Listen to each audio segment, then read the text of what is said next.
உறவுகளுக்கு வணக்கம். டுடே நம்ம பார்க்க போகிற கோயில் ராமநாதபுரம் மாவட்டத்தில் இருக்கும் திருவெற்றியூர் பாகம்பிரியால் கோவில். இந்த கோயிலுக்கு எப்படி போகணும்னு பார்த்தீங்கன்னா திருவடானை, தொண்டி, தேவக்கோட்டை, காரைக்குடி இந்த மாதிரி ஊர்கள்லேருந்து டேரெக்டாக திருவொற்றியூருக்கு ஃப்ரீக்வெண்ட்டாக பஸ் இருக்குது. அது போக திருச்சியிலேருந்தும் நமக்கு ரேராக டேரெக்டாகவே திருவொற்றியூருக்கு பஸ் இருக்குங்க. இந்த கோவில் ஊருக்கு நடுவில் தெப்ப குளத்தோடு இருக்குது. நம்ம கோயில் உள்ள நந்தி தேவனை பார்த்துட்டு ஸ்ட்ரெயிட்டாக கோவில் உள்ளே போனால் மகாலிங்க திருமேனி தாயாகவும் தந்தையாகவும் நம்ம கண்களுக்கு காட்சி தராங்க. இந்த கோயிலோட வரலாறு தெரிஞ்சுக்கலாம். இந்த பூமியை மகாபலி சக்கரவர்த்தி அப்படின்ற மன்னன் ஆட்சி செஞ்சு வந்தார். அவர் கொடைவள்ளலாகவும் வீரத்துலேயும் சிறந்து விளங்கினார். கொடைவள்ளல் அப்படின்னா மக்கள் என்ன கேட்டாலும் இல்லைன்னு சொல்லாமல் தரவர் தான் நம்ம கொடைவள்ளல்னு சொல்லுவோம். மக்களுக்கு எந்த கஷ்டமும் வராமல் இவரை பார்த்துக்கினதுனால மக்கள் எல்லாருமே இவரை கடவுளாக வணங்க ஆரம்பிச்சிட்டாங்க. நாளடைவில் மகாபலி சக்கரவர்த்திக்கும் ஒரு ஆணவம் வந்துச்சு, நம்ம தான் இனிமேல் எல்லாமே, நம்ம இதுக்கப்புறம் கடவுள்கள் தேவர்கள் யாருமே வழிபடக்கூடாது அப்படின்னு நினச்சிக்கிட்டாரு. இதை தெரிஞ்சுக்கிட்ட நாரதர் இதே மாதிரி மகாபலி சக்கரவர்த்தியை எல்லாரும் கடவுளாக வணங்கினா நாளடைவில் நம்மளை எல்லாருமே மக்கள் மறந்துடுவாங்க அப்படின்னு சொல்லிட்டு சிவபெருமான் கிட்ட போயிட்டு முறையிடுறாரு. அதுக்கு சிவபெருமான் முற்பிறவியில் மகாபலி சக்கரவர்த்தி எளியாக பிறவி எடுத்தார். அப்போ என்னோட ஆலயத்தில் இருக்கிற தூண்டாமணி விளக்கை தூண்டி விட்டதுனால நான் அவருக்கு 58 தேசங்களையும் ஆள்ற வரத்தை கொடுத்தேன். சிவபெருமான் நான் தான் வரம் கொடுத்த நானே அழிக்க முடியாதுன்னு சொன்னதுனால நாரதர் மகாவிஷ்ணு கிட்ட போய் முறையிடுறாரு. உடனே மகாவிஷ்ணு வாமனன் அவதாரம் எடுத்துகிட்டு வந்துட்டு மகாபலி கிட்ட ஒரு யாசகம் கேட்குறாரு. என்ன யாசகம் அப்படின்னு பார்த்தீங்கன்னா, எனக்கு 3 அடி மண்ணு கொடுங்க அப்படின்னு சொல்லி கேட்குறாரு. அதுக்கப்புறம் மகாவிஷ்ணு விஸ்வரூபம் எடுத்து பெரிய உருவமாக ஆயிட்டாரு. ஒரு அடியால் மண்ணுலகத்தையும் 2வது அடியால் விண்ணுலகத்தையும் அளந்தார். அதுக்கப்புறம் 3வது அடியை எங்கே வைக்கன்னு மகாபலி சக்கரவர்த்திட்ட கேட்கும்போது அவர் வந்துக்கிறது யார் அப்படின்னு தெரிஞ்சுக்கிட்டு தன்னோட தலையை கீழே குனிஞ்சி காமிக்கிறாரு. 3வது அடியை நீங்கள் இதில் வைங்க அப்படின்னு சொல்கிறாரு. மகாவிஷ்ணு தன்னோட 3வது அடியை மகாபலி சக்கரவர்த்தியோட தலையில் வைக்கிறாரு. வச்சதும் மகாபலி சக்கரவர்த்தி பூமிக்கு அடியில் அகல பாதாளத்துக்கு போயிடுறாரு. என்னதான் மகாபலி சக்கரவர்த்தி ஆணவமாக இருந்தாலும் நிறைய தர்மங்கள் செய்து புண்ணியத்தை தான் சேர்த்தாரு. அவரோட மரணத்தை கேள்விப்பட்ட தர்ம தேவதை மனம் வருந்தி மகாவிஷ்ணுக்கு ஒரு சாபம் விடுறாங்க. மகாபலி சக்கரவர்த்தியின் தலை மீது கால் வைத்து அவர் காலுக்கு புற்று வர வேண்டும் அப்படின்னு சாபம் விடுறாங்க. புற்றால் பாதிக்கப்பட்ட மகாவிஷ்ணு சிவபெருமான் கிட்ட போயிட்டு சாப விமோச்சனம் கேட்குறாரு. அதுக்கு அவர் நீ 18 சிவாலயங்களில் நீராடினா சாப விமோச்சனம் பெறலான்னு சொல்கிறாரு.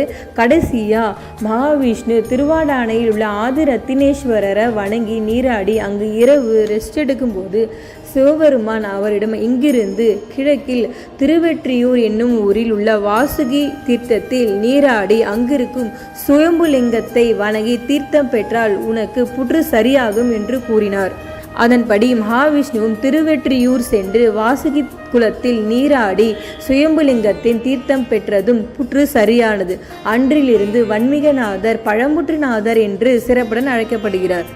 இங்கிருக்கும் சிவபெருமானுடன் அன்னை பாகம்பிரியாள் என்று அழைக்கப்படுகிறாள். பாகன் பிரியாள் என்றால் சிவனை விட்டு பிரியாதவள் என பொருள்படும். அது மட்டும் இல்லாமல் சிவனோட இடது பக்கம் மட்டும் இல்லாமல் வலது பக்கமும் சேர்த்து அம்மன் எடுத்துக்கொண்டதுனால இவங்களுக்கு பாகம்பிரியாள்னு பேர் வந்ததும் இன்னொரு காரணம் இருக்குது.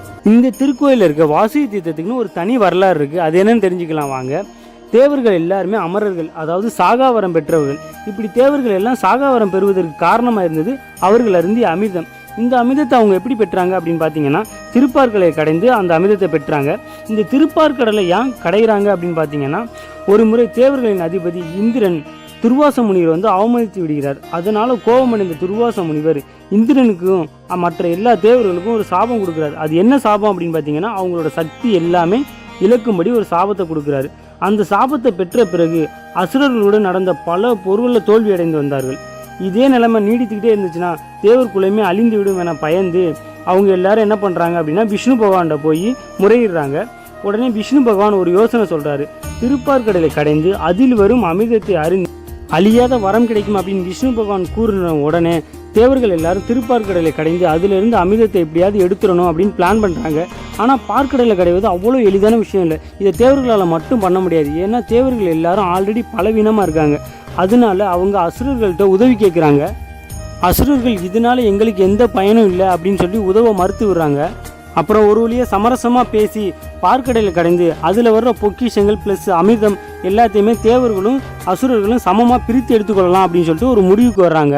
பார்க்கடலை கடைவதற்கு மத்தாக இந்த பிரபஞ்சத்தில் மிக பெரிய மலையான மகாமேரு மலையின் சிகரம் அதாவது மந்தார மலையை எடுத்து பார்க்கடலில் பொறுத்துறாங்க. இந்த மலையை தாங்கி பிடிப்பதற்கு விஷ்ணு பகவான் கூர்ம அவதாரம் எடுத்து அதாவது ஆம உருவத்தில் மந்தார மலையை தாங்கி பிடிக்கிறாரு. இவ்வளோ பெரிய மத்தை இழுப்பதற்கு தாம்பு கயிறாக வாசுகி பாம்பை பயன்படுத்துகிறாங்க. தலைப்பாகத்தில் அசுரர்களும் வால்பாகத்தில் தேவர்களும் மாறி மாறி இழுத்து பார்க்கடலை பல வருடங்களாக கடைகிறாங்க. அமிர்தம் கிடைக்க போகிறோம் தெரிஞ்ச உடனே இருவரும் ரொம்ப வேகமாக கடைகிறதுனால வாசுகிக்கு வலி ஏற்படுது. அதுக்கப்புறம் வாசுகி ஒத்துழைக்க மறுத்து உலகத்திலே மிகவும் கொடிய விஷமான ஆழக்கால விஷத்தை கக்கிடுது இந்த வாசுகி. வாசுகியின் விஷம் ஒரு பக்கம் இருக்கும்போது இன்னொரு பக்கம் பார்க்கடலை கடைவதற்கு முன் அமிர்தம் வர்றதுக்கு முன்னாடி நஞ்சு வெளிப்படும். அந்த விஷமும் கடலில் கலந்துருது.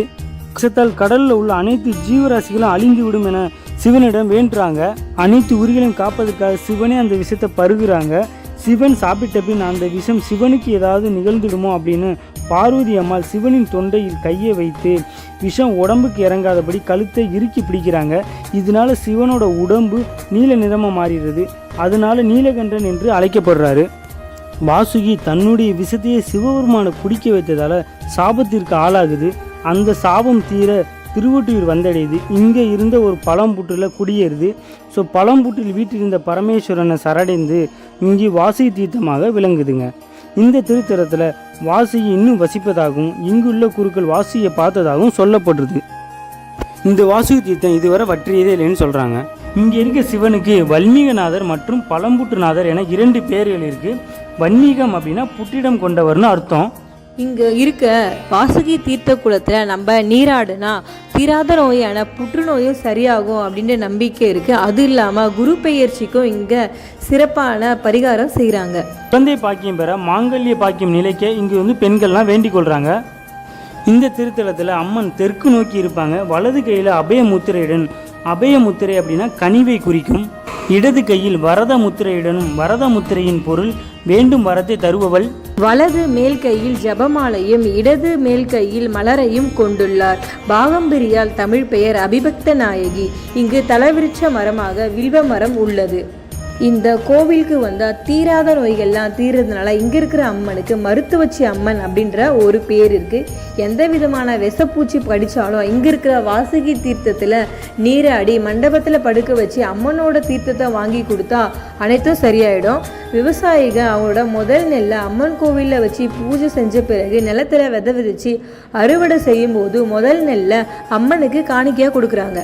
திருவிழா எப்போ நடைபெறும்னு பார்த்தீங்கன்னா ஆடி மற்றும் தை மாதத்தில் விசேஷ பூஜை நடக்கும். சித்திரை மாதம் பிரம்மோற்சவம் நடக்கும். ஆடி கடைசி திங்கட்கிழமை நள்ளிரவில் பூச்செறிதல் விழா நடைபெறும்.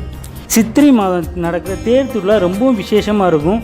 அதாவது மதுரை மீனாட்சி அம்மன் கோவிலில் எப்படி 10 நாள் திருவிழா நடக்குதோ அதே மாதிரி இங்கேயும் 10 நாள் திருவிழா நடக்கும். சித்திரை மாதம் தேர் திருவிழா 2 கோவிலையும் ஒரே நாளில் தான் நடக்கும். கோயில் திறந்திருக்கும் நேரம் பார்த்தீங்கன்னா காலை 6 மணிலேருந்து மதியம் 12 மணி வரை, ஈவினிங் 4 மணிலேருந்து நைட்டு 8 மணி வரை கோயில் ஓப்பனில் இருக்குங்க. ஓகே ஃப்ரெண்ட்ஸ், இந்த வீடியோ பிடிச்சிச்சுன்னா லைக் பண்ணுங்கள், ஃப்ரெண்ட்ஸுகளுக்கு ஷேர் பண்ணுங்கள். வீடியோ எப்படி இருந்துச்சுன்னு கமெண்ட் பண்ணுங்கள். மறக்காமல் சப்ஸ்கிரைப் பண்ணுங்கள். தேங்க்யூ.